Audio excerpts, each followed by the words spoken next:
Is this a good time, Mrs. Wright, for us to have a brief chat? Is that okay? Sure. Okay. You're certainly looking a lot better than you did yesterday. You were really having a tough time with the nausea and vomiting yesterday. You feel better? Oh, yeah, I'm much better today, thank you. And I was hearing you haven't had any vomiting today, so far anyway. No. Yeah? Okay.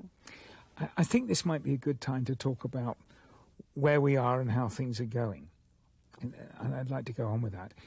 You remember that the cancer of the bowel, when it came back first in the liver and caused those metastases in the liver, we tried the first type of chemotherapy. And unfortunately, that first chemotherapy didn't do any good, did it? You remember that? Right. Then we tried this second type, and we had 2 courses of that. And that's what we did. We were doing the CT scan yesterday to see if it had any effect.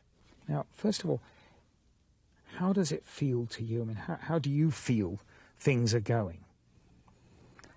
Well, I felt pretty lousy yesterday. Yeah, of course. For a couple of days, but I'm really hoping that this second treatment is working.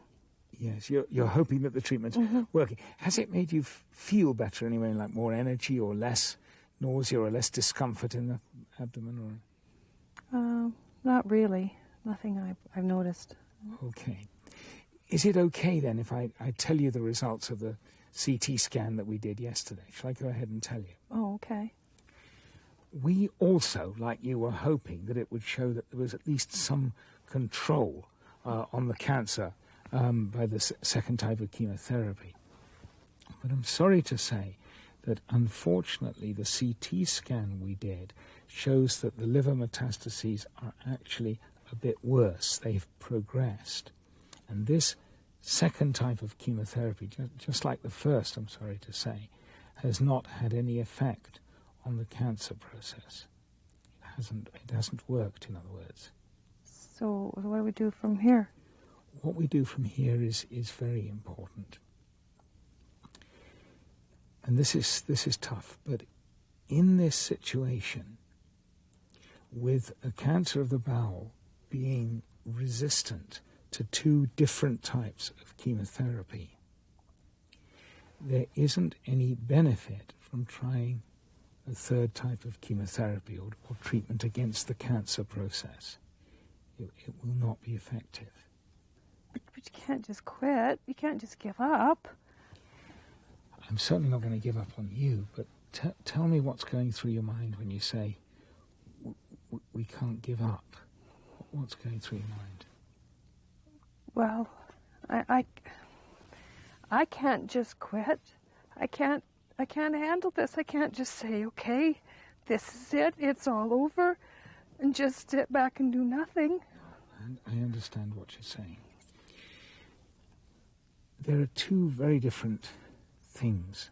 One is treatment against the cancer, and the other is looking after you and making the symptoms as little and controlling them as well as we possibly can. And what I'm saying is that our ability to control the cancer is really unfortunately not there. We don't have the option, as it were, of doing something to control the cancer or make it go backwards. That's the situation. And this is very, very hard for you. Well, is there nothing else that can be done? I mean, is there not some other thing we could try? I mean, I just don't think I can deal with the idea of just giving up and it all being over right now. I do understand what you're saying. It's very hard to deal with that as an idea because, I mean, obviously we've been all hoping that somehow the treatment would at least give us some time, and it's very hard to hear that it actually isn't. In terms of handling it, what are your main worries about? What have you been thinking about? Well, I have kids. Yes. I can't just leave them now. They're in their teens, aren't they? And How much do they know about the situation? Well, they know I'm sick. Yeah. They know I have been sick. Yes. They know I had some treatment. Things have been really, good up until the last little while. Yeah. I think they really honestly believe that it's all going to get better. Okay. They have big hopes and expectations that the treatment is going to work on Mum, and they keep telling me not to worry, that it'll all be okay and I'm going to get better and it'll all be behind us and life will go on. This is right. Does that make things actually more difficult for you? It makes it very hard. Makes it very hard, doesn't it? First of all, I wouldn't even know how to tell them this, and secondly, I would feel like I was deserting them. It's like they're counting on me to get better. Yes. And to be there. Okay. And if I don't, a part of me will feel like I let them down. So let's deal with those two things. First of all, the telling your two sons, and secondly, that feeling you've just described. I can't desert them. First of all, in telling them, I think that's something that I can help with. I do this quite a lot. I can talk to your two sons with you there, and we can discuss the medical situation, and I'll explain to them very clearly that this is just the way things happen sometimes. It's not your fault that the treatment it isn't my fault that the treatment didn't work, and it certainly isn't their fault. Sometimes kids feel guilty about things, and they shouldn't. And sometimes there might be quite a feeling of relief to hear that from a medical authority figure. Secondly, and more difficult, that feeling, which again is not rare, I'm deserting my children, That's something, again, we may be able to help with. I would like our social worker to be part of this and to be part of the support both for you and for your two sons. And there are ways and there are techniques of helping this situation. Can't alter the medical situation, but can certainly alter and improve the sort of stress and the psychological effects. Am I making sense? Mm-hmm. You said you aren't ready to give up right now, and of course that's not going to happen. The end isn't immediately here, not at all.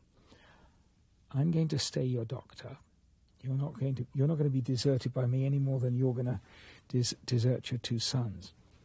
We're going to look at controlling any symptoms that arise and maximizing the support from me and the nursing team, and if we need them, palliative care services. So there's quite a lot of additional things that we can put in place to help you, and that may make things easier for you to bear. Also, as time goes on, we're going to be seeing each other. You can tell me what you're feeling and how things are with you. All right. I've said a huge lot. Mm-hmm. Am I making sense to you? I think so. It's just kind of difficult to swallow all this, get my head around it right now. I'm just thinking about all the things that I will have to deal with. It is kind of difficult, and it is very difficult to get your head round it. And the things that you're going to have to deal with will occur to you, and that's one of the things I'm here for. I guess I worry the most about the boys. About the boys? Mm-hmm. That's going to be so hard to do. It is not going to be easy. But there are people, myself included, who can maybe help. It still won't be easy, but it may be doable. It usually is. That may make a difference. None of this is what you wanted to hear, I know. No. Not a single thing of it. Are there any other questions that were at the topmost of your mind right now? No, I guess if that's the way it is, I still want to believe that there's something else that can be done, that this isn't the end of it all, Well, I guess I really want you to say that, there's something else you can do that will fix all of this. This is a suggestion, and it may make things easier or it may not. I leave it with you. If you would like, I could ask another colleague of mine, a second opinion, somebody to come along and assess the situation and go over it with you. Even if they say exactly the same thing, it may make it easier to bear, as it were, hearing that. Or I don't know, they may say something different, or but it may be a thing that will help you psychologically, whether the plan is the same or different. Do you think you might like that? Yes, I think I would. Someone else to say either that it is this way or that there's something else we can do. To put the perspective. Yes. I'll willingly do that. Okay. Willingly do that. Okay. So we'll talk about, I'll get your second opinion organised. I will come back at a time when your sons are here, and I'll go over all of the ground with your sons and you together. We will involve the social worker to support your sons, other services as we need them. And the important thing is, as I said, is that you're still my patient, I'm still your doctor. We'll deal with each obstacle and each symptom and each problem as it arises. All right. Okay, Mrs. Wright? Right. Okay, I'll see you later on this afternoon. Okay. Bye-bye for now. Bye.